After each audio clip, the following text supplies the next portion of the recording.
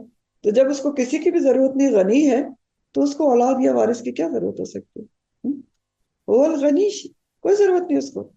تیسری دلیل ہے لہو ما فی السماوات و ما فی الارض، زمین اور آسمان میں جو کچھ بھی ہے وہ اس کی ملکیت ہے، جن اور انس اور تمام مخلوقات پر اس کا تصرف ہے۔ یہ تمام چیزیں اس کی مخلوق ہے اور مملوک ہے، ملکیت میں ہے۔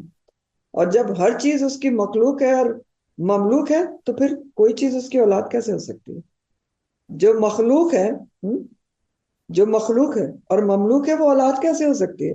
دیکھیں، اولاد تو ہمیشہ ماں باپ کی ہم جنس ہوتی ہے، تو اللہ تعالیٰ خالق ہے،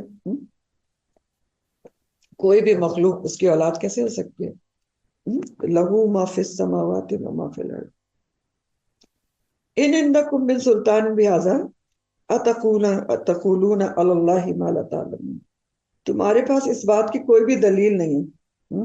ان عندکم من سلطان بہذا، یعنی اس شرک کی تمہارے پاس کوئی بھی دلیل نہیں ہے۔ نہ عقل تسلیم کرتی ہے کہ اس طرح سے خود ہی تم اپنے ہاتھ سے بتوں کو بنا لو، اس کو پوجنا شروع کر دو۔ نہ کسی الہامی کتاب میں لکھا کہ اللہ کے سوا کوئی الہ ہے، کہیں پر بھی کوئی دلیل نہیں ہے۔ پھر بھی تم اللہ پر لا علمی میں اتنی بڑی بھاری بات کہتے ہو، اتقولون علی اللہ ما لا تعلمون، جو تم جانتے نہیں ہو کہ کتنی بھاری بات ہے۔ تو یہ کتنی بھاری بات ہے کہ انہوں نے کہا کہ اللہ نے بیٹا بنا لیا۔ اس کی جو ایکسپلینیشن ہے سورہ مریم میں آتی ہے کہ یہ کتنی بھاری بات ہے کہ اللہ کی اولاد قرار دی جائے۔ سورہ مریم کی آیات ہیں، پڑھ کے سناتے ہیں، اور یہ سورہ مریم 88 سے 95 تک کی آیات ہیں، 88 سے 95۔ وَقَالُوا اتَّخَذَ الرَّحْمَنُ وَلَدًا، اور انہوں نے کہا کہ رحمان نے اولاد بنا لی۔ لَقَدْ جِئْتُمْ شَيْءٍ إِدًّا، بلا شبہ یقیناً تم نے ایک بہت ہی بھاری بات کہہ دی ہے۔ تکاد السماوات یتفطرن منہ وتنشق الارض وتخر الجبال حدا، قریب ہے کہ اس بات سے آسمان پھٹ پڑے، زمین شق ہو جائے اور پہاڑ ریزہ ریزہ ہو کر گر پڑے۔ ان دعوا للرحمن ولدا، کہ انہوں نے رحمان کے لیے اولاد بنا لی، اولاد کا دعویٰ کر دیا۔ وما ينبغي للرحمن ان يتخذ ولدا، رحمان کو تو لائق ہی نہیں، زیبی نہیں کہ وہ کسی کو اولاد بنائے۔ ان کل من فی السماوات والارض الا اتى الرحمن عبدا، بے شک جو کچھ بھی زمین اور آسمانوں میں ہیں وہ سب رحمان کے پاس غلام بن کر آئیں گے۔ لقد احصاهم وعدهم عدا، اس نے یقیناً ان کو شمار کر رکھا ہے، انہیں خوب گن کر رکھا ہے۔ وہ کلہم آتی ہی یوم القیامت فردا، اور وہ سب کے سب یوم قیامت اس کے پاس تنہا تنہا آئیں گے۔ تو یہ اتنی باری بات ہے کہ اللہ کی اولاد قرار دینا کہ اس سے یہ سب کچھ ہو سکتا ہے کہ آسمان پھٹ پڑے، زمین شق ہو جائے، پہاڑ ریزہ ریزہ ہو کے اڑ جائیں، پھر بھی لوگ بناتے ہیں دنیا میں۔ تو فرمایا قل ان الذين يفترون على الله الكذب لا يفلحون، بے شک وہ لوگ جو اللہ پر جھوٹ کرتے ہیں وہ فلاح نہیں پائیں گے، فلاح نہیں پا سکتے۔ متاع فی الدنیا سوری، دنیا کا تھوڑا فائدہ ہے، ثم الینا مرجعهم، پھر ان کا لوٹنا ہماری طرف ہی ہے، ثم نذیقهم العذاب الشدید، پھر ہم ان کو چکھائیں گے عذاب شدید، بما کانوا یکفرون، یکفرون بوجہ اس کے جو وہ کفر کرتے رہے۔ یعنی جو اللہ کا بیٹا بناتے ہیں وہ دنیا میں کتنی بھی طاقت رکھتے ہوں، انہیں حقیقی بلائی اور اخروی فلاح نہیں مل سکتی۔ لا یفلحون کون سی فلاح ہے؟ آخرت کی فلاح نہیں مل سکتی کسی حال میں بھی۔ جو اللہ کے مقابلے میں شریک ٹھہراتے ہیں، اللہ پر جھوٹ باندھتے ہیں، تو دنیا میں وہ کتنے بھی کامیاب ہو جائیں لیکن حقیقی فلاح، اخروی فلاح ان کو نہیں مل سکتی۔ تو اب سوال یہ پیدا ہوتا ہے کہ جو لوگ اتنی بڑی بات کہتے ہیں کہ جس کی وجہ سے آسمان پھٹ پڑے ہیں اور زمین شق ہو جائے، لیکن پھر بھی وہ زمین پر مزے سے رہ رہے ہیں، تو اس کا جواب آگے دیا گیا ہے کہ کیوں رہ رہے ہیں؟ اس لیے رہ رہے ہیں کہ متاع فی الدنیا، تھوڑا دنیا کا فائدہ ہے، یعنی دنیا کے حقیر فائدے کے لیے اللہ تعالیٰ ان کو چھوڑے رکھتے ہیں۔ آپ دیکھیں نا دنیا میں تو بہت بڑے بڑے کافر بڑے بڑے جو ہیں وہ زندگی گزار رہے ہیں، ان کو چیزیں بھی ملی ہوئی ہیں، تو ایسا کیوں ہے؟ کیونکہ اللہ کے نزدیک دنیا کی زندگی کی کوئی حیثیت اور حقیقت نہیں ہے۔ ہم؟ دنیا کے فائدے کو اللہ تعالیٰ بہت ہی حقیر سمجھتے ہیں، جیسے حدیث میں آتا ہے نا کہ دنیا کی حقیقت اللہ تعالیٰ کے نزدیک مچھر کے پر کے برابر بھی نہیں ہے۔ اگر ہوتی تو کافر کو تو ایک گھونٹ پانی بھی نہ ملتا۔ ہم؟ تو یہی ہے کہ یہ جو رہ رہے ہیں فلاح تو ان کے لیے آخرت میں ہے نہیں، دنیا میں جو یہ رہ رہے ہیں تو یہ اس لیے رہ رہے ہیں کہ اللہ کے نزدیک دنیا کے جو متاع ہے تو وہ سب متاع فی دنیا ہے، حقیر فائدے ہیں، اس کی اللہ کے نزدیک کوئی حیثیت ہی نہیں ہے، اس لیے ان کو دنیا کے فائدے مل رہے ہیں، جی رہے ہیں دنیا میں، یہ بھی رہ رہے ہیں۔ لیکن اصل کامیابی اخروی فلاح کہ انسان جہنم سے بچ کر جنت میں چلا جائے، وہ ہرگز ان کو نصیب نہیں ہو سکتی۔ لا یفلحون، جو اللہ پر جھوٹ باندھتے ہیں، شریک ٹھہراتے ہیں، یہ لا یفلحون، آخرت میں فلاح نہیں پا سکتے۔ اور یاد رکھیں کہ ثم الینا مرجعہم، لوٹنا تو انہیں پھر اللہ ہی کی طرف ہے، پھر اللہ تعالیٰ کیا کریں گے؟ ثم نذیقہم العذاب الشدید بما کانوا یکفرون، شدید عذاب چکھائیں گے ان کے کفر کی وجہ سے۔ تو یہاں پر بھی ہمارے لیے ایک سوچنے اور سمجھنے کی بات ہے کہ دنیا میں بھی آج دفعہ لوگ کہتے ہیں نا کہ فلاں فلاں جو ہے وہ اتنی غلط باتیں بھی کرتا ہے اور اتنے غلط کام بھی کرتا ہے اور حرام کام کما رہا ہے، لیکن پھر بھی کامیاب ہے۔ تو اسی چیز کا جواب اس آیت میں ہے کہ اس دنیا کی چھوٹی سی زندگی میں جو کفر شرک کرتا ہے اس کو بھی اللہ تعالیٰ روزی روٹی دیتے ہیں، نعمتیں دیتے ہیں، کیونکہ اللہ تعالیٰ اس زندگی کو کچھ سمجھتے ہی نہیں، تو اس لیے لوگوں کو چھوڑ رکھا ہے۔ لیکن یہ جائیں گے کہاں؟ لوٹنا تو اسی کی طرف ہے۔ تو جو بھی اللہ تعالیٰ کی نافرمانی کے ساتھ زندگی گزار رہا ہے اور پھر بھی مزے سے دنیا میں رہ رہا ہے، تو وہ کیا یاد رکھے؟ متاع فی دنیا ہے یہ سب۔ ثم الینا مرجعہم، پھر لوٹنا اس کی طرف ہے، پھر کیا ملے گا؟ پھر ثم نذیقہم العذاب الشدید ہے۔ تو یہ اسی چیز کا جواب ہے یہاں پر۔ پھر فرمایا کہ وَاتْلُ عَلَيْهِمْ نَبَأَ نوح، ذرا ان کو پڑھ کے سنائیے نبی کریم صلی اللہ علیہ وسلم، کس کا قصہ پڑھ کے سنائیے؟ نوح علیہ السلام کی ایک خبر پڑھ کے سنائیے۔ آپ نبی کریم صلی اللہ علیہ وسلم سے خطاب ہے کہ آپ کفار مکہ کو خاص کانٹیکس میں نوح علیہ السلام کا قصہ سنائیں۔ تو ایسا کیوں کہا جا رہا ہے کہ سیدنا نوح کا قصہ مشرکین کو سنائیں؟ اس قصے کو سنانے کے مقاصد کیا ہیں کہ اللہ تعالیٰ کہہ رہے ہیں آپ ان کو ذرا نوح علیہ السلام کا قصہ سنائیں؟ تو نمبر 1 مقصد تو یہ ہے کہ کفار مکہ بھی تکذیب کر رہے تھے، آپ کی جٹلا رہے تھے قرآن کو اور آپ کو، تو ان کو عبرت دلائی جائے، مکی سورہ ہے نا، کہ ان کو عبرت دلائی جائے کہ آپ کو اور آپ کے ساتھیوں کو اذیت دی جا رہی ہے اور جھٹلایا جا رہا ہے، تو ان کو بتائیں کہ پہلے رسولوں کے ساتھ بھی یہی ہوا تھا، لیکن جھٹلانے والوں کا پھر کیا انجام ہوا۔ دوسرا مقصد کیا ہے؟ آپ صلی اللہ علیہ وسلم کو تسلی دینا کہ تسلی رکھیں، فتح ہمیشہ رسول کی ہوتی ہے۔ تیسرا مقصد کیا ہے کہ آپ صلی اللہ علیہ وسلم کی رسالت اور اہل ایمان کی تصدیق کے لیے قصہ سنایا جا رہا ہے کہ آپ صلی اللہ علیہ وسلم تو امی تھے، تو اتنی تفصیل کے ساتھ اتنا پرانا نوح علیہ السلام کا قصہ آپ کیسے سنا سکتے ہیں؟ ظاہر ہے کہ اللہ سبحانہ تعالیٰ آپ کو بتا رہے ہیں، تو آپ کی رسالت کی تصدیق میں بھی سنایا جا رہا ہے۔ تو یہ سب وجوہات ہیں جس کی وجہ سے اللہ تعالیٰ فرما رہے کہ وَاتْلُ عَلَيْهِمْ نَبَأَ نوح۔ تو نوح علیہ السلام کی اہم خبر پڑھ کر ان کو سنائیے، اور وہ خبر کیا ہے کہ اس قال لقومہ، جب اس نے کہا اپنے قوم سے، یا قومی ان کان کبر علیکم مقامی وتذکیری بآیات اللہ فعلی اللہ توکلت فاجمعوا امرکم وشرکاءکم۔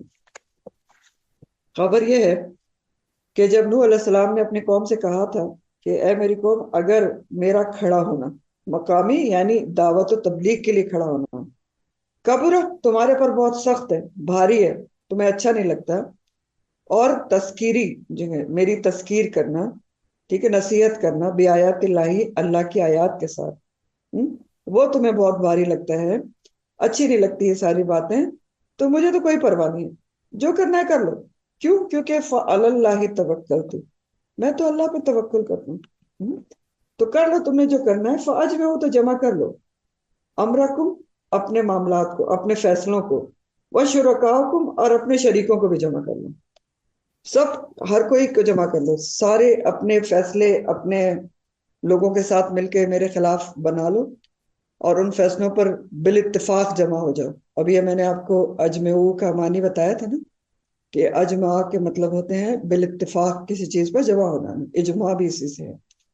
تو نوح علیہ السلام نے کہا کہ مجھے تو تمہاری کوئی پرواہ نہیں، کیونکہ میں تو اللہ ہی توکلت ہوں، اللہ پر توکل کرتا ہوں، جمع ہو جاؤ تم سب کے سب، اتفاق کر لو میرے خلاف چالیں چلنے کے لیے، اور اپنے شرکاء کو بھی جمع کر لو۔ اب شرکاء کو جمع کرنے کے لیے کیوں کہا؟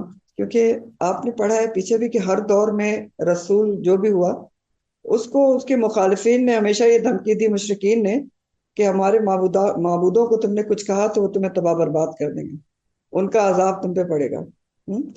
تو یہی بات نوح علیہ السلام سے کہی گئی، تو انہوں نے دو ٹوک جواب دے دیا۔ یہ اصل میں بات یہ کہی گئی تھی کہ تم ہمارے معبودوں کو برا کہتے ہو تو تمہارے پر عذاب پڑے گا، تو انہوں نے کہا ٹھیک ہے، مجھے تو ان کی پرواہ نہیں، ان کو بھی جمع کر لو، جس کو جمع کرنا ہے جمع کر لو۔ اور اگر آپ سوچیں اس لحاظ سے بھی، تو آج کل بھی اگر کسی کو، جو بھی لوگ کسی کو اپنا پیر مانتے ہیں یا جس پہ بیعت کی ہوتی ہے، اگر ان کو تھوڑا سا سمجھانے کی کوشش کریں تو اس قسم کی باتیں آج بھی آپ سنتے ہیں اور سن سکتے ہیں، کہ یہ آپ کسی بزرگ کے خلاف اتنی بات کہہ رہے ہیں، تو وہ جو بزرگ ہیں ان کی آپ کو بد دعا لگے گی۔ بہرحال انہوں نے جو ان کی بات ہے نوح علیہ السلام کی وہ جاری ہے، کہ وہ کہتے ہیں کہ ٹھیک ہے، اگر تمہیں میرا دعوت و تبلیغ کرنا، نصیحت کرنا اللہ کی آیات کے ساتھ برا لگ رہا ہے تو برا لگتا رہے، مجھے اس کی کوئی پرواہ نہیں، میں اپنا کام کروں گا۔ کیوں؟ کیونکہ فعلی اللہ ہی توکلت، میں تو اللہ پر توکل کرتا ہوں، فوج میں ہوں، تو جمع کر لو امرکم، اپنے فیصلوں کو بالاتفاق فیصلہ کر لو کہ میرے ساتھ کیا کرنا ہے، وشرکاؤکم، اور اپنے شریکوں کو بھی جمع کر لو، ثم لا یکن امرکم علیکم غمۃ ثم اقضوا الی ولا تنظرون، پھر تم کیا کرو کہ تمہارے فیصلے کا کوئی بھی پہلو جو ہے تم سے مخفی نہ رہے، ایسے فیصلہ کرو، ہر پہلو سے تسلی کر کے مل کر میرے خلاف چالیں چلو۔ ثم لا یکن امرکم علیکم غمہ، تمہارے فیصلوں کا جو میرے خلاف چلو گے بہت اچھی طرح سے فیصلے کرو، کوئی پہلو تم سے مخفی نہ رہے، اچھے تسلی کر کے مل کر میرے خلاف چالیں چلو، اور پھر مجھے مہلت بھی نہ دو کہ چلو تمہارے پاس اتنا ٹائم ہے پھر ہم تمہارے خلاف چالیں چلیں گے، تو مجھے مہلت کی بھی ضرورت نہیں، ولا تنظرون، مہلت بھی نہ دو۔ تو آپ سوچیں کہ اتنا نڈر ہو کے بات کون کر سکتا ہے، اتنا ڈیئرنگ کون ہو سکتا ہے، جو سچا ہو اور واقعی اللہ ہی توکلتو پر عمل کرتا ہوں، اللہ پر توکل کرتا ہوں، اللہ کے سوا کسی سے نہ ڈرتا ہوں، کہ اگر مجھے کوئی تکلیف بھی پہنچی تو وہ اللہ کی مشیت سے ہوگی، اور ایک پیغمبر یا داعی دین کے لیے اتنا نڈر ہونا ضروری ہے، ہونا بھی ضروری ہے کہ کام سچائی سے کرے اور بھروسہ صرف اللہ پر کرے، کہ نفع نقصان کا مالک صرف اللہ ہے، لوگ میرا کچھ نہیں بگاڑ سکتے۔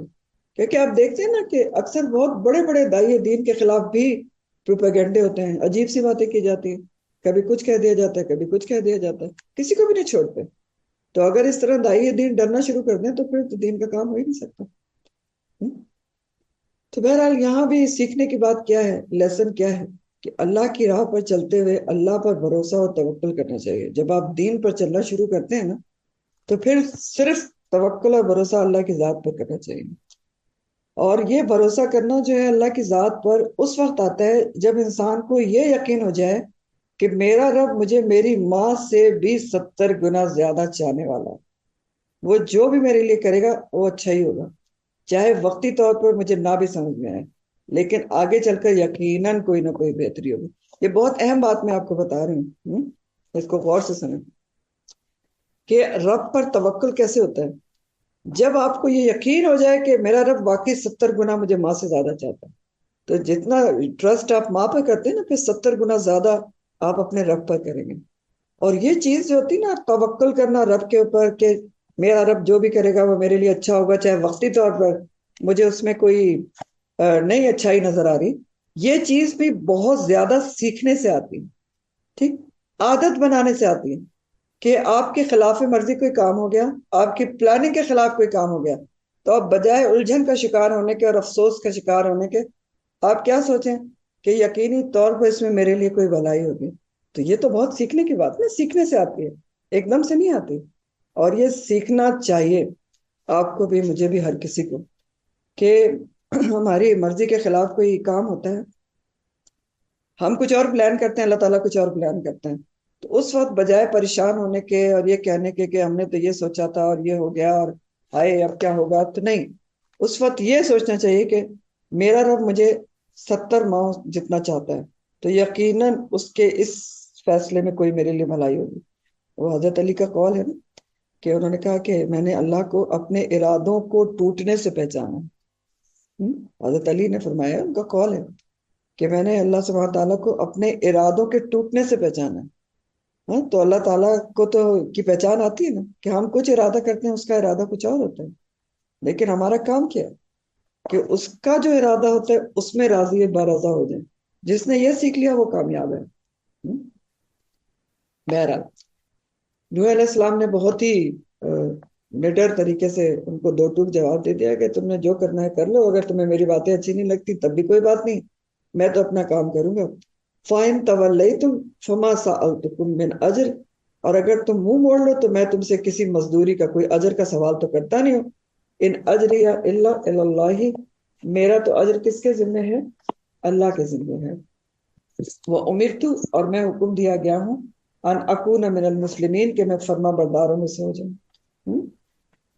مزید کہتے ہیں کہ اگر تم منہ موڑ لو، یعنی میری بات تمہیں پھر بھی سمجھ نہیں آتی، تو میں نے تو کسی مزدوری کا سوال تم سے کیا نہیں کہ میں تمہیں جو دعوت و تبلیغ کر رہا ہوں اس کا تم مجھے اجر دو۔ میرا اجر تو اللہ کے پاس ہے، یعنی اگر تم نہیں بھی سمجھتے تو پھر بھی کوئی بات نہیں، پھر بھی جو کرنا ہے کر لو، لیکن پھر اپنا انجام سوچ لو کہ اتنا سمجھانے پر بھی نہیں باز آئے تو کیا ہوگا، کیونکہ میں تو اپنا کام کرتا رہوں گا چاہے تمہیں اچھا لگے یا برا لگے، کیونکہ مجھے یہ جو حکم دیا گیا وہ میں کروں گا، اور اس کام کا میں تم سے اجر نہیں مانگ رہا کہ میں یہ کام کروں گا تم مجھے اس کا اجر نہیں دو گے تو میں اس کام کو کرنا بند کر دوں گا۔ اجرت نہیں مانگتا کہ تم پر بوجھ بن جاؤں، نہ ہی تم سے مال کی طمع رکھتا ہوں کہ میری باتیں تمہیں پسند نہیں آئیں گی تو تم میرا اجر روک لو گے، تو اس لیے میں اپنی ان باتوں کو کرنا بند کر دوں۔ سمجھ رہے ہیں کیا کہہ رہے ہوں کہ اگر پھر بھی تم میری بات کو نہیں سنتے تو پھر بھی میں کام نہیں چھوڑوں گا، کیوں؟ کیونکہ تم اس دعوت و تبلیغ کی مجھے کوئی اجر تو نہیں دے رہے، تو تمہیں چاہے اچھا لگے یا برا لگے، تم مجھے کوئی مزدوری نہیں دے رہے ہو کہ مزدوری دینا بند کر دو گے میں کام کرنا چھوڑ دوں گا، نہیں، میں تو صرف اللہ کے حکم کا پابند ہوں، اور یہ مقامی و تذکیری کا اجر بھی اسی کے ذمہ ہے، اور اس کا اجر صرف اللہ ہی دے سکتا ہے، کسی انسان کے بس کا کام ہی نہیں۔ اور یہ حقیقت بھی اگر آپ سوچیں تو کہ جو اللہ کے لیے دعوت و تبلیغ کا کام ہے نا، اللہ کے لیے کھڑے ہونا، اللہ کے لیے ٹائم دینا، اللہ کے لیے محنت کرنا، یہ اس کا اجر بندوں کے بس میں ہے ہی نہیں کہ وہ دے سکیں، دے ہی نہیں سکتے نا، جو بھی دے دیں اس کا اجر نہیں ہو سکتا۔ تو اس لیے دعوت و تبلیغ جو دائی ہوتا ہے اس کو بندوں سے اجر کی توقع بھی نہیں کرنی چاہیے۔ ایک دائی کا جو موقف ہے، جو اس کا سوچنا ہے، وہ ہمیشہ یہی ہونا چاہیے کہ میرا اجر کس کے ذمہ ہے؟ ان اجریہ الا علی اللہ، کہ میرا اجر اللہ کے ذمہ ہے، وہی مجھے اجر دے گا، لوگ چاہے مجھے اچھا سمجھیں برا سمجھیں، میں نے اپنا کام کرتے رہنا، چاہے میری امر بالمعروف کرنے سے میں بری بنتی ہوں، کوئی بات نہیں، بری بن جاؤں، اس کا اجر کون دے گا؟ اللہ تعالیٰ دیں گے۔ تو انہوں نے یہ بات بھی بہت اچھی طرح کلیئر کر دی کہ مجھے تو تم سے اس طرح بھی کوئی ڈر نہیں کہ اگر میں دعوت و تبلیغ کا کام جو ہے تم مجھے اس کی تنخواہ دیتے ہو تو میں اس لیے کر رہا ہوں، اور اگر تمہاری میں نے ناپسند کی بات کی تو تم میرا اجر روک دو گے، تو اس لیے میں تمہاری پسند کی باتیں کرنا شروع کر دوں، تو ایسا بھی نہیں ہو سکتا۔ میرا اجر تو صرف اللہ کے ذمہ ہے، اور مقامی اور تذکیری کا اجر بھی اللہ تعالیٰ دے گا، تو میں یہ اپنا کام کرتا رہوں گا۔ وہ امرت ان اکون من المسلمین، اور مجھے تو یہی حکم دیا گیا کہ میں مسلمان ہوں، فرما بردار رہوں، یعنی پوری اطاعت کے ساتھ اس کا پیغام پہنچاتا رہوں، چاہے کسی کو اچھا لگے یا برا لگے۔ اور اگر آپ دیکھیں تو سارے انبیاء کرام کا یہی شیوا رہا ہے، دین اسلام کی تبلیغ کرتے رہے اور مکمل اللہ کی فرما برداری کے ساتھ کرتے رہے۔ جیسے ابراہیم علیہ السلام کے لیے آپ نے سورہ البقرہ میں پڑھا تھا کہ وَقَالَ لَهُ رَبُّهُ أَسْلِمْ قَالَ أَسْلَمْتُ لِرَبِّ الْعَالَمِينَ، کہ جب ابراہیم علیہ السلام سے ان کے رب نے کہا کہ فرما بردار ہو جاؤ، تو انہوں نے ایک سیکنڈ نہیں لایا، انہوں نے کیا کہا؟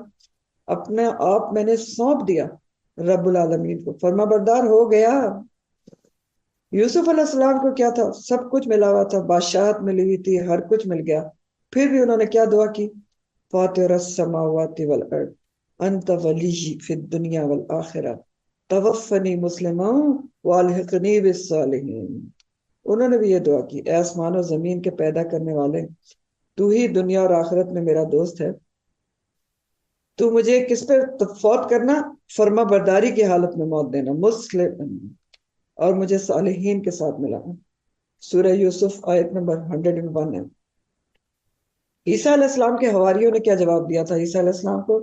انہوں نے کہا تھا وَاشْهَدْ بِأَنَّا مُسْلِمُونَ، اور گواہ رہنا کہ ہم کیا ہیں؟ فرما بردار ہیں۔ آل عمران میں آتا ہے، آیت نمبر 52 ہے۔ اور نبی کریم صلی اللہ علیہ وسلم کو بھی کیا حکم دیا گیا سورہ الانعام میں؟ تو قل کہہ دیجئے اِنَّا صَلَاتِي وَنُسُكِي وَمَحْيَايَ وَمَمَاتِي لِلَّهِ رَبِّ الْعَالَمِينَ لَا شَرِيكَ لَهُ وَبِذَلِكَ أُمِرْتُ وَأَنَا أَوَّلُ الْمُسْلِمِينَ۔ آپ کہہ دیجئے بے شک میری نماز، میری قربانی، میرا جینا اور میرا مرنا سب کچھ اللہ رب العالمین کے لیے ہے، جس کا کوئی شریک نہیں، اور مجھے اسی کا حکم دیا گیا ہے، اور میں سب سے پہلا مسلمان ہوں، فرما بردار ہوں، اور آپ کے ذریعے پھر آپ کی امت کو بھی یہی حکم ہے۔ بہرحال نوح علیہ السلام نے دو ٹوک ان کو فیصلہ سنا دیا، لیکن پھر بھی انہوں نے مانا نہیں۔ ان کی قوم نے کیا کیا؟ فَكَذَّبُوهُ، تو انہوں نے جھٹلا دیا اس کو۔ کس کو جھٹلا دیا؟ نوح علیہ السلام کو جھٹلا دیا۔ تو اللہ تعالیٰ فرما رہے ہیں کہ پھر کیا ہوا جھٹلانے کے بعد؟ فَنَجَّيْنَاهُ، تو نجات دی ہم نے اس کو۔ اس کو کس کو؟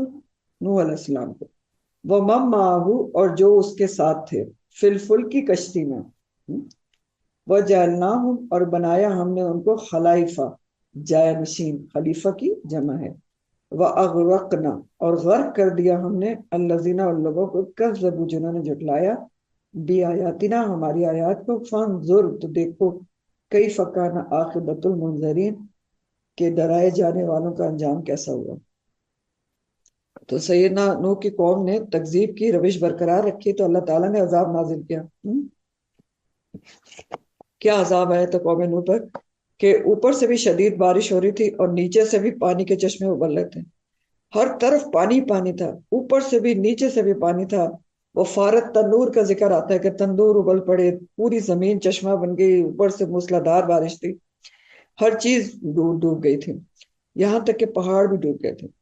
تو اللہ تعالیٰ نے نوح علیہ السلام کو کشتی بنانے کی ہدایت کی تھی، اور پہلے بنوائی تھی جب طوفان کا کوئی اثار نہیں تھا، اور ان کے آس پاس کہیں پانی بھی نہیں تھا اس وقت۔ تو ان کے جو قوم والے تھے مذاق اڑاتے تھے کہ تم کشتی بنا رہے ہو، یہ چلے گی کہاں؟ یہ بھی پیچھے قرآن میں آتا ہے۔ تو بہرحال مذاق اڑاتے تھے۔ تو اس کشتی پر اب بیٹھنے کا موقع آیا، اور ان کو حکم ملا کہ آپ نا اس کشتی میں سوار ہو جائیں ایمان والوں کو لے کے۔ تو ایمان والوں میں ان کے 3 بیٹے اور ان کی بیویاں تھیں، اور 80 اہل ایمان سوار ہوئے تھے۔ چوتھا بیٹا جو ایمان نے لایا تھا وہ ڈوب گیا تھا پانی میں۔ تو بہرحال 3 ان کے بیٹے اور ان کی بیویاں اور 80 اہل ایمان سوار تھے، اور کچھ جانوروں کے جوڑے بھی تھے اس میں۔ تو یہی لوگ جو ہے تو وہ بچ گئے تھے۔ 40 دن کے بعد یہ کشتی طوفان میں چلتی رہی، اور اللہ ہی چلاتا رہا اس کو۔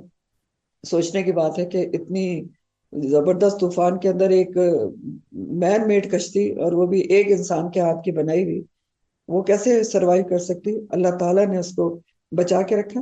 اور 40 دن کے بعد ایک کشتی جو ہے وہ جودی پہاڑ پر رکی تھی، جس کو کوہ ارارات کہا جاتا ہے۔ اور کوہ ارارات جو ہے ابھی حالیہ ترکی کے پاس ہے، ٹرکی کے پاس ہے، اور یہ کوہ ارارات کی ہائیسٹ جو پیک ہے، وہاں پر یہ نوح علیہ السلام کی کشتی کچھ عرصہ پہلے دریافت ہوئی تھی۔ بہرحال 40 دن کے بعد کشتی یہاں پر رکی تھی جودی پہاڑ پر، اور یہ لوگ وہاں سے اترے تھے، اور پانی اللہ تعالیٰ کے حکم سے خشک ہوا تھا۔ اور یہ بھی بات قرآن میں آتی ہے کہ اللہ تعالیٰ نے حکم دیا تھا کہ واپس پانی کو نگل، زمین اور آسمان خشک ہو جائے۔ اور پھر انہی لوگوں سے نسل انسانی آگے چلی تھی، اس لیے نوح علیہ السلام کو آدم ثانی بھی کہا جاتا ہے، آدم جیسے۔ تو ان کو ذرا نوح علیہ السلام کا قصہ پڑھ کے سنائیے۔ اور اس کے بعد بتایا جا رہا ہے کہ ثم بعثنا، پھر بھیجا ہم نے من بعدہ رسلا، ان کے بعد بھی ہم نے کئی رسول بھیجے، نوح علیہ السلام کے بعد بھی کئی رسول بھیجے گئے، الی قومہم، ان کی قوموں کی طرف، فجاؤہم تو وہ آئے ان کے پاس بالبیناتی روشن دلائل لے کے، لیکن کیا انجام ہوا؟ فما کان تو نہیں تھے وہ لیؤمنو کہ وہ ایمان لاتے، بما ساتھ اس کے جو کذبو وہ جھٹلا چکے تھے جس کو، من قبل اس سے پہلے، کذالک نطبع علی قلوب المعتدین، اور اسی طرح ہم مہر لگا دیا کرتے ہیں معتدین کے دلوں پر۔ ثم بعثنا من بعدہ رسلا، پھر ہم نے اس نوح علیہ السلام کے بعد کئی رسول ان کی اپنی قوموں کی طرف بھیجے، اور وہ ان کے پاس کیا لے کر آئے؟ بالبینات روشن دلائل لے کر آئے تھے۔ نوح علیہ السلام کے پاس کئی رسول آئے تھے، اگر آپ کاؤنٹ کریں، ابراہیم علیہ السلام آئے تھے، اسحاق علیہ السلام آئے تھے، ہود علیہ السلام، صالح علیہ السلام، شعیب علیہ السلام، یعقوب علیہ السلام، لوط علیہ السلام وغیرہ وغیرہ۔ تو یہ سبھی روشن نشانیاں لے کر آئے تھے، روشن دلائل کے ساتھ آئے تھے، لیکن ان کے ساتھ بھی وہی معاملہ ہوا کہ لوگ نہ مانے۔ فما کانوا لیؤمنوا بما کذبوا به من قبل، تو پھر بھی نہ ہوئے لوگ کہ وہ ایمان لاتے اس بات پر جسے وہ پہلے جھٹلا چکے تھے۔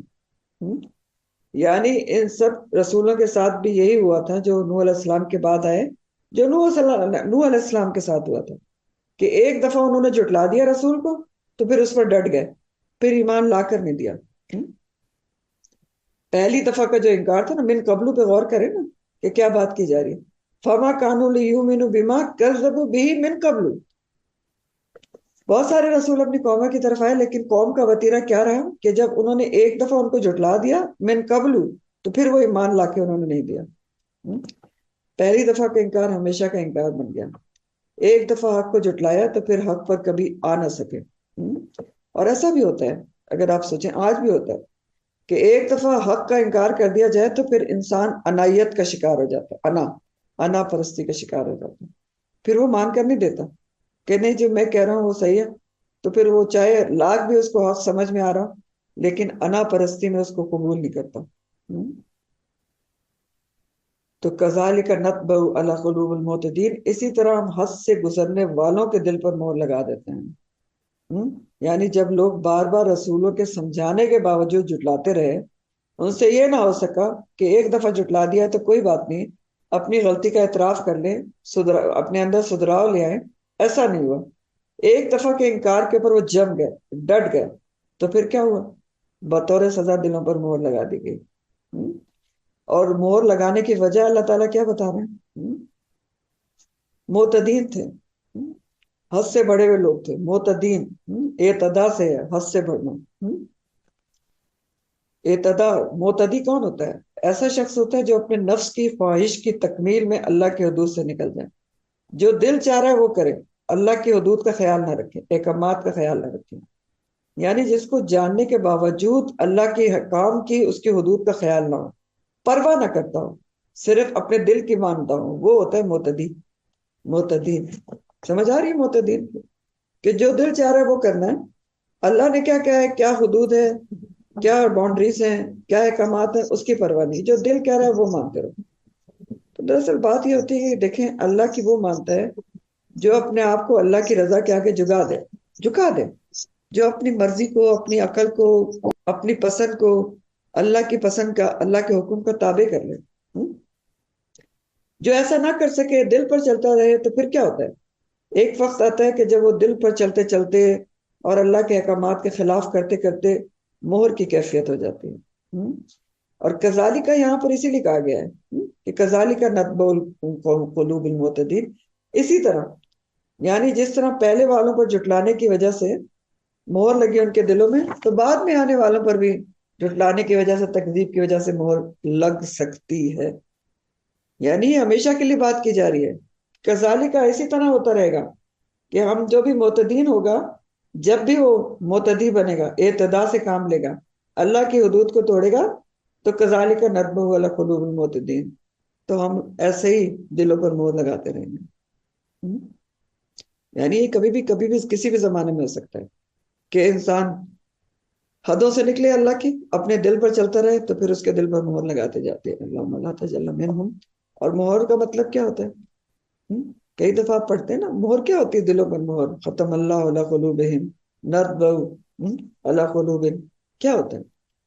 کہ دل انسان کا اتنا ایسا بے حس ہو جائے کہ اس کو برائی برائی نہ لگے. اتنا بے حس دل ہو جائے انسان کا کہ وہ برائی کا عادی ہو جائے، سرکشی کا عادی ہو جائے، کہ ہدایت کے قابل ہی نہ رہے. برائی کرتے کرتے، اللہ کے حکم کی نافرمانی کرتے کرتے اس کو اچھائی برائی کی تمیز ہی نہ رہے، ختم ہو جائے. اور مہر لگانا اللہ کی طرف سے بطور سزا ہوتا ہے انکار اور مخالفت کے جرم پر. اور مہر کو سمجھنے کے لیے آپ کو ہمیشہ وہ حدیث میں کہتے ہوں کہ یاد رکھیں کہ انسان جب ایک گناہ کرتا ہے تو اس کے دل پہ ایک سیاہ نقطہ پڑتا ہے. اگر وہ توبہ اللہ کر لے، اللہ تعالیٰ سے رجوع کر لے، تو وہ سیاہ نقطہ مٹ جاتا ہے. لیکن اگر وہ دھیان ہی نہ دے اور اعتدا سے کام لیتا رہے، اللہ کی حدود پامال کرتا رہے، نافرمانی کرتا چلا جائے، تو وہ سیاہ نقطہ بڑھتا جاتا ہے. ظاہر ہے ہر گناہ پہ بڑھتا ہے، اور بڑھتے بڑھتے پورے دل پہ چھا جاتا ہے. اور یہی کیا ہوتا ہے؟ مہر کی کیفیت ہوتی ہے. بس پھر دل اس کا مہر یافتہ ہو جاتا ہے، اسٹیمپڈ ہو جاتا ہے، اسٹیمپ لگ جاتی ہے. نہ اب اچھی بات اندر جا رہی ہے نہ باہر آ رہی ہے. اب وہ ایک عجیب کیفیت میں ہو چکا. آپ سوچیں نا، آپ کسی چیز کو بوتل میں بند کر کے اس پہ مہر لگا دیں تو اب اس کے اندر کیا ہے؟ نہ اس میں سے کچھ نکلے گا نہ اس کے اندر کچھ جائے گا. اسٹیمپڈ ہے. تو یہی پھر دلوں کی کیفیت ہو جاتی ہے. اور اس کی وجہ اللہ تعالیٰ بتا رہے ہیں کہ معتدین ہوتے ہیں، اللہ کی حدود سے نکلے ہوئے ہوتے ہیں. تو اس کو ضرور ریلیٹ کریں کہ آج بھی ایسا ہوتا ہے کہ انسان جب اللہ تعالیٰ کی ایک نافرمانی کرتا ہے، پھر دوسری نافرمانی کرتا ہے، پھر کرتا چلا جاتا ہے، پھر وہ بھول جاتا ہے کہ اس بارے میں حکم کیا تھا. پھر وہ پوری طرح ملوث ہو جاتا ہے اس گناہ کے اندر یا گناہوں کے اندر، اور اس کے دل سے بھی پھر برائی کا احساس مٹ جاتا ہے. اور کیوں مٹ جاتا ہے؟ یہی جو حدیث کہہ رہی ہے کہ سیاہ نقطہ پھیلتے پھیلتے پھیلتے اس کے پورے دل پر چھا جاتا ہے. تو یہ بھی بہت ہی امپورٹنٹ بات ہے، سوچنے سمجھنے کی بات ہے کہ کذالک اللہ تعالیٰ کہہ رہے اسی طرح ہوتا ہے، ہمیشہ ہی ہوگا کہ نطبع علی قلوب المعتدین، کہ ہم جو بھی معتدین جس زمانے میں بھی ہوں گے ان کے دلوں کو مہر لگا دی جائے گی. ثم بعثنا من بعدهم موسیٰ وہارون، پھر ان کے بعد یعنی بہت سارے انبیاء کے بعد ہم نے موسیٰ اور ہارون کو بھیجا. کدھر بھیجا؟ الی فرعون و ملئہ، فرعون اور اس کے سرداروں کی طرف، بھی آیاتنا اپنے آیات کے ساتھ، معجزات کے ساتھ. فاستکبروا، تو انہوں نے تکبر کیا. وکانوا قوما مجرمین، اور وہ مجرم قوم تھے. یعنی بہت سارے انبیاء کا جو ذکر ہوا، ان کے بعد پھر موسیٰ اور ہارون کو اپنے معجزات کے ساتھ فرعون اور اس کے قوم کے سرداروں کی طرف بھیجا گیا. ملا کہتے ہیں سرداروں کو، اور اس کا جو روٹ ہے وہ میم لام حمزہ ہے، ملا.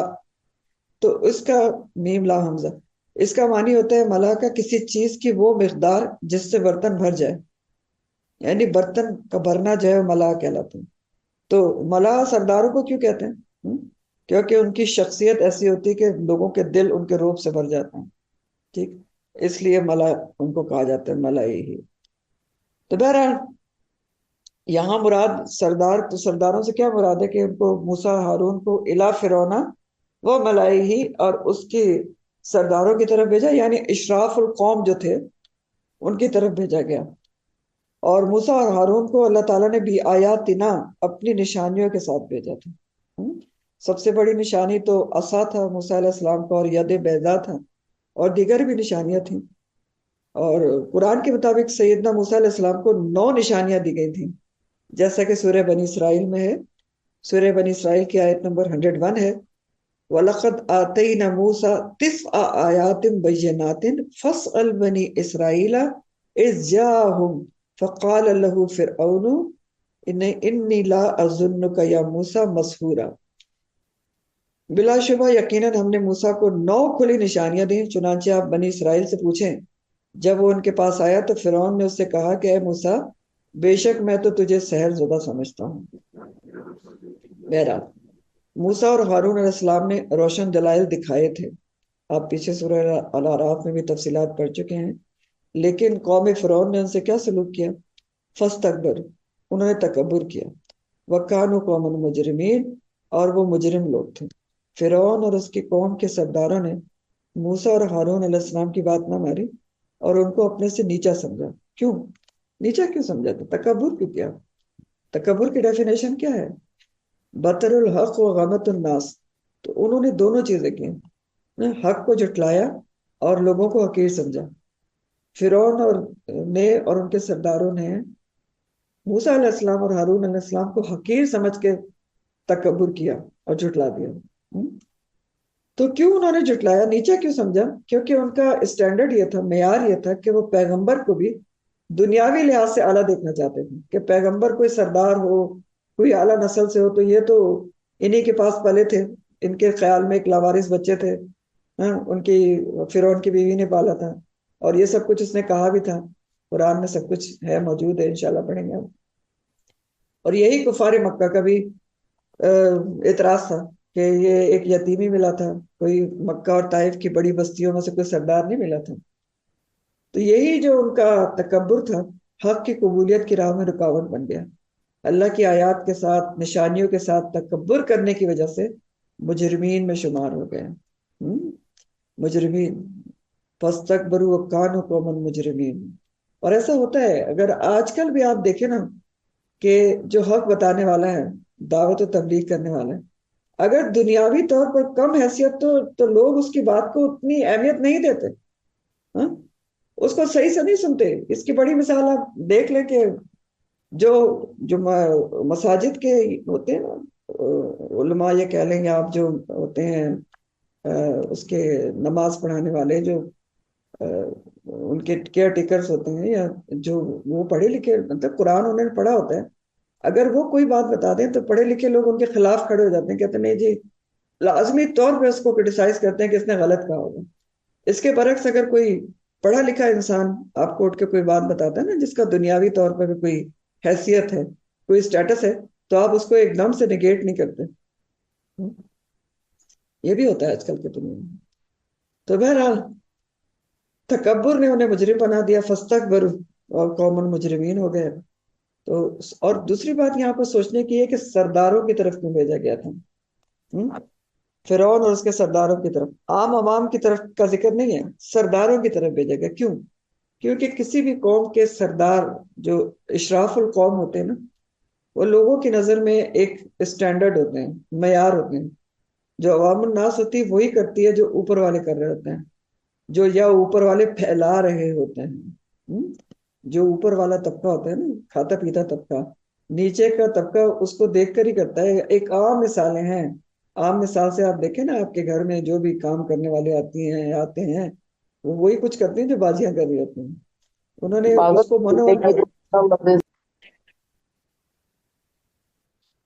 منوان جو نیچے والا طبقہ ہے نا، وہ اپنے اوپر والے طبقے کو فالو کرتا ہے، بلا اندھا دھن، کچھ پتہ نہیں ہوتا ان کو دین اسلام کا، وہ اپنے اوپر والے کو دیکھتے ہیں۔ تو اس لیے جو اوپر والے ہوتے ہیں ان کے اوپر بہت بڑی ذمہ داری ہوتی ہے کہ اگر وہ سدھر جائے تو عوام بھی سدھراؤ ہو جائے گا۔ تو بہرحال اسی لیے یہاں کہا گیا کہ فرعون اور اس کے سرداروں کی طرف بھیجا گیا تھا۔ اور جہاں تک موسیٰ علیہ السلام کی نشانیوں کی بات ہے، کہ ابھی میں نے آپ کو آیت بتائی کہ 9 نشانیاں دی گئی تھیں، تو یہ بھی آپ سورہ الاعراف میں نشانیاں پڑھ چکے ہیں۔ سورہ الاعراف آیت نمبر 133 میں آتے ہیں، الاعراف 133، فَأَرْسَلْنَا عَلَيْهِمُ الطُّوفَانَ وَالْجَرَادَ وَالْقُمَّلَ وَالضَّفَادِعَ وَالدَّمَ آیَاتٍ مُفَصِّلَاتٍ فَاسْتَكْبَرُوا وَكَانُوا قَوْمًا مُجْرِمِينَ۔ اور ہم نے ان کی طرف طوفان کو بھیجا، اور ان کو بھیجا ٹڈی دل کو بھیجا، اور سرسریوں کو بھیجا، مینڈکوں کا طوفان بھیجا، اور خون کا طوفان، خون کا ایک عذاب ان کے پر آیا تھا۔ یہ ساری کیا تھی؟ آیات مفصلات تھیں، لیکن پھر بھی انہوں نے کیا کیا؟ فاستکبروا وکانوا قوما مجرمین ہی تھے۔ اس کے علاوہ بھی نشانیاں تھیں نا، یہ آپ نے بہت ساری پہلے پڑھی۔ ابھی تو آپ کو 2 اور میجر نشانیاں جو تھیں، عصا اور ید بیضا تھا، پھر اسی طرح سمندر کا پھٹنا جو تھا، پھر ان کے جو تھا قحط سالی بھی آئی تھی ان کے اوپر۔ تو یہ سب نشانیاں فرعون اور اس کے قوم نے دیکھی تھی، مگر پھر بھی نہ مانے۔ کیا کہا انہوں نے؟ فَلَمَّا جَاءَهُمُ الْحَقُّ مِنْ عِنْدِنَا قَالُوا إِنَّ هَٰذَا لَسِحْرٌ مُّبِينٌ۔ پھر جب ان کے پاس ہماری طرف سے حق آ گیا تو انہوں نے کہا بے شک یہ تو کیا ہے، یہ تو البتہ کھلا کھلا جادو ہے۔ یعنی جب اللہ کا بھیجا ہوا حق، دلائل و معجزات فرعون اور اس کی قوم کے پاس آ گئے، ان کو دکھائے گئے، تو انہوں نے معجزات کو قبول کرنے کے بجائے جادو کہہ کے اس کا انکار کر دیا۔ اور موسیٰ علیہ السلام کو بھی جادوگر کہا، حالانکہ وہ دل میں سمجھتے تھے کہ یہ سچا ہے، لیکن غرور، انا اور ضد نے انکار کر دیا۔ اور یہ بات سورہ نمل میں اللہ تعالیٰ نے فرمائی بھی ہے۔ سورہ نمل میں آتا ہے کہ وَجَاهَدُوا بِهَا وَاسْتَيْقَنَتْهَا أَنفُسُهُمْ ظُلْمًا وَعُلْوًا فَانظُرْ كَيْفَ كَانَ عَاقِبَةُ الْمُفْسِدِينَ۔ اور انہوں نے ظلم اور تکبر کی وجہ سے اس کا انکار کر دیا۔ جاہدو کا لفظ آ رہا ہے یہاں پہ، جاہدو کا مطلب ہوتا ہے کہ دل جس بات کو مانے لیکن زبان انکار کرے۔ تو یہی اللہ تعالیٰ فرما رہے ہیں کہ وَجَاهَدُوا بِهَا وَاسْتَيْقَنَتْهَا، اور انہوں نے ظلم اور تکبر کی وجہ سے انکار کر دیا، جبکہ ان کے دلوں نے اس کا یقین کر لیا تھا، پھر بھی انکار کر دیا۔ تو دیکھو فسادیوں کا کیسا انجام ہوتا ہے۔ سورہ نمل کی آیت نمبر 14 ہے یہ۔ تو بہرحال انہوں نے انکار کر دیا اور کہا کہ یہ تو کھلا کھلا جادو ہے۔ قالوا ان ھذا الا قالوا ان ھذا لسحر مبین قال موسیٰ، تو کہا موسیٰ علیہ السلام نے اتقولون، کیا تم کہتے ہو للحق، حق کو، لما جاءکم، جب وہ آ گیا تمہارے پاس۔ یعنی موسیٰ علیہ السلام نے کہا کہ کیا تم حق کو جادو کہتے ہو، اسحر ھذا، کیا یہ جادو ہے؟ تو بات تو یہ ہے کہ فلا یفلح الساحرون، کہ جو ساحر ہیں، جادوگر ہیں، وہ فلاح نہیں پاتے ہیں۔ یعنی موسیٰ علیہ السلام نے کہا کہ تم حق کو جادو کہتے ہو، تم کو یقین ہے کہ یہ جادو ہے، تو ذرا غور تو کرو نا کہ جادوگر تو کبھی کامیاب نہیں ہوتے، ان کو تو کامیابی ملتی نہیں ہے۔ اور یہ بات سورہ طٰہٰ میں بھی آتی ہے۔ سورہ طٰہٰ آیت نمبر 69 ہے، وَلَا يُفْلِحُ السَّاحِرُ حَيْثُ أَتَىٰ، جادوگر کامیاب نہیں ہوتے چاہے کہاں سے بھی آ جائیں، کچھ بھی کر لیں۔ تو موسیٰ علیہ السلام کہتے ہیں کہ میں تو اللہ کا رسول ہوں، اللہ کی طرف سے عطا کردہ معجزات لایا ہوں۔ اور موسیٰ علیہ السلام جو کہہ رہے ہیں کہ تم اس کو سحر ھذا، کہ تم اس کو جادو کہتے ہو، تو یہ جادو تو نہیں ہے۔ ہاں، اور اس بات پہ غور کرو کہ فلا یفلح الساحرون، کہ ساحر تو فلاح نہیں پاتے۔ تو آپ سوچیں کہ واقعی موسیٰ علیہ السلام جو کچھ لائے تھے، اگر جادو ہوتا تو اتنے زیادہ جادوگروں کے مقابلے میں وہ کامیاب نہ ہوتے۔ ہاں؟ ان کا عصا سارے سانپوں کو نگل گیا تھا، اور پھر سب سے بڑی ثبوت کے سارے جادوگروں کے دل پلٹ گئے تھے اور وہ ایمان لے آئے تھے۔ ہاں؟ اور اسی لیے موسیٰ علیہ السلام کہتے ہیں کہ تمہاری عقل کہاں کام نہیں کر رہی، کہ تمہارے پاس حق آیا ہے، تم اس کو کہتے ہو کہ یہ جادو ہے۔ تو کیا یہ جادو ہے؟ ذرا سوچو تو صحیح اپنے دماغ کے اندر کھول کے کہ ولا یفلح الساحرون، جادوگر تو کبھی کامیاب نہیں ہوتے۔ اور تمہارے سامنے جو اصل جادوگر تھے وہ تو مان بھی گئے، ایمان بھی لے آئے، سجدے میں پڑ گئے۔ جیسے کہ سورہ الاعراف میں آتا ہے، سورہ الاعراف کی آیت نمبر 122 ہے، وَأَلْقِيَ السَّحَرَةُ السَّاجِدِينَ، اور جادوگر سجدے میں گر پڑے۔ قَالُوا آمَنَّا بِرَبِّ الْعَالَمِينَ، انہوں نے کہا ہم رب العالمین پر ایمان لے آئے، رب موسیٰ و ہارون، موسیٰ اور ہارون کے رب پر۔ تو جب موسیٰ علیہ السلام نے یہ کہا تو پھر انہوں نے کیا جواب دیا؟ فرعون اور اس کی قوم نے قالوا اجئتنا، انہوں نے کہا کہ کیا تو آیا ہے ہمارے پاس لتلفتنا، تاکہ تو پھیر دے ہم کو، اما اس سے جو وجدنا پایا ہم نے علیہ جس پر، آبانا اپنے آبا اجداد کو، وتکونا اور ہو جائے لکما تم دونوں کے لیے، الکبریاء بڑائی، فی الارض زمین میں، وما نحن لک بمؤمنین، تو ہم تو نہیں ایمان لانے والے تم دونوں کے اوپر۔ اب انہوں نے کیا کہا کہ تم ہمارے پاس اس لیے آئے ہو موسیٰ کہ ہمیں کسی بھی طریقے سے جو اس دین سے اس طریقے سے پھیر دو، ادھر ادھر کر دو۔ تلفتنا لفتہ سے ہے ادھر ادھر دائیں بائیں پھیر دینا، کہ تم ہمیں اس طریقے سے پھیر دو جس پر ہم نے اپنے آبا کو پایا، اور تم دونوں کے لیے زمین میں اقتدار ہو جائے، کبریا بادشاہت ہو جائے۔ تو فرعون اور اس کی قوم نے دلیل کے جواب میں، اتنے معجزات کے جواب میں، پہلے تکبر کیا، پھر الزام تراشی کی یہ جادو ہے، اور اب مزید الزام تراشی کر رہے ہیں کہ تم لوگ اس لیے آئے ہو کہ ہمیں باپ دادا کے دین سے پھیرنا چاہتے ہو، اور اس لیے آئے ہو کہ زمین پر تمہاری بڑائی ہو، یعنی مصر پر قبضہ چاہتے ہو، اقتدار چاہتے ہو۔ یہ کہا کبریاؤ کو کیا مطلب ہے کہ تم دونوں چاہتے ہو کہ تمہارے لیے بڑائی ہو جائے، بادشاہت مل جائے، تمہیں مصر کی اقتدار مل جائے۔ تو وما نحن لکم بمؤمنین، ہم تو تم پر ہرگز ایمان نہیں لائیں گے، کبھی تمہاری بات نہیں مانیں گے۔ تو یہ دراصل فرعون اس کے درباریوں کی سیاسی چال تھی تاکہ عوام کو ورگلایا جا سکے کہ وہ موسیٰ علیہ السلام کی باتوں کا اثر نہ لیں، اور انہیں اصل فکر کس کی تھی؟ اپنی بادشاہت اور اقتدار کی تھی، ورنہ موسیٰ علیہ السلام نے تو کوئی ایسی بات کی ہی نہیں تھی۔ انہوں نے کب کہا کہ میں بادشاہت حاصل کرنا چاہتا ہوں؟ انہوں نے تو الٹا یہ کہا تھا کہ اللہ پر ایمان لیا، ہم اللہ کے رسول ہیں، اور بنی اسرائیل کو ہمارے ساتھ بھیج دو۔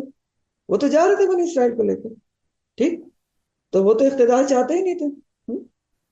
دین کا پیغام لائے تھے، اللہ کا پیغام لائے تھے، اور بنی اسرائیل کو آزاد کروانا چاہتے تھے۔ لیکن فرعون اور اس کے درباریوں نے اسے سیاسی چال کا رنگ دے دیا، دین کی دعوت کو سیاسی رنگ دے دیا۔ اس پوری بات میں تکبر بنیادی چیز آپ کو نظر آ رہی ہوگی، کہ جو تکبر انہوں نے کیا، بطر الحق و غمت الناس کیا، اس نے ان کو قومن مجرمین بنایا۔ اور تکبر کیوں کیا؟ پیغمبر کو کیوں جھٹلایا؟ وہی بادشاہت جانے کا ڈر اور خوف تھا۔ تو حب جاہ ایسی چیز ہے جو انسان کو تکبر کرنے پر مجبور کرتی ہے اور قوم مجرمین بناتی ہے۔ وآخر دعوانا ان الحمد للہ رب العالمین۔ سبحانک اللہم و بحمدک نشہد ان لا الہ الا انت نستغفرک ونتوب الیک۔ سبحان ربک رب العزۃ عما یصفون وسلام علی المرسلین والحمد للہ رب العالمین۔ ربنا تقبل منا انک انت السمیع العلیم وتب علینا انک انت التواب الرحیم۔ آمین یا رب العالمین۔ السلام علیکم ورحمۃ اللہ وبرکاتہ۔